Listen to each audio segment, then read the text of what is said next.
If their careers ended tonight, Antonio, is Dwayne Wade a Hall of Fame?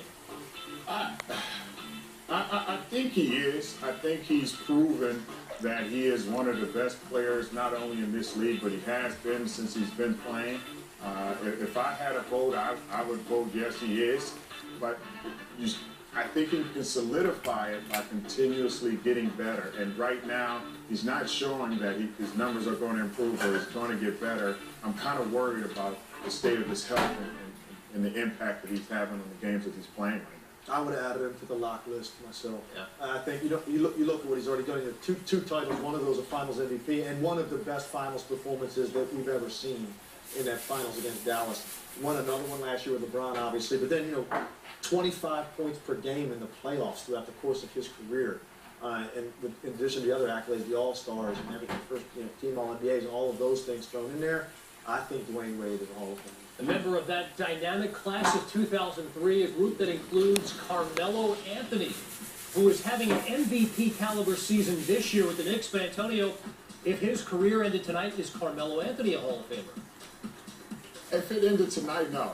I'm going to say no, he's not. I feel that Carmelo still has to prove that he can win. He can get teams into the playoffs and do what he's kind of doing right now. He's leading his team. He's understanding what he has to do to get his team to that next level. Now I need to see him get to that next level, win big ball games, put on performances that we can sit up here and talk about and be ready to say, yes, he is a Hall of Fame. I think he's a Hall of Fame talent, but I agree with you. I don't think it's a Hall of Fame career if it stopped right now. I think one of the biggest things that jumps out, he's 2-9 all-time in playoff series.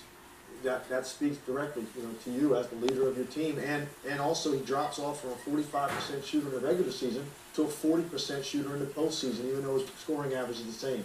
So he's got to be more efficient, and he's got to be the guy that leads you there. Now you can ask the question: has he ever been on teams good enough?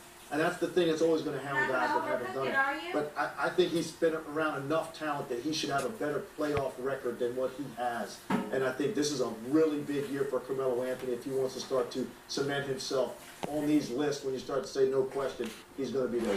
Has led teams to the playoffs 9 of the 10 years that he's been in the NBA. This is 11th season. We can assume that'll happen again with the Knicks this year. He has led teams to the playoffs, and those Denver teams were never great. But he hasn't necessarily taken a step to the next level, so I understand both of your points. All right, we could. He does have 2 gold medals, though. Let's remember that also.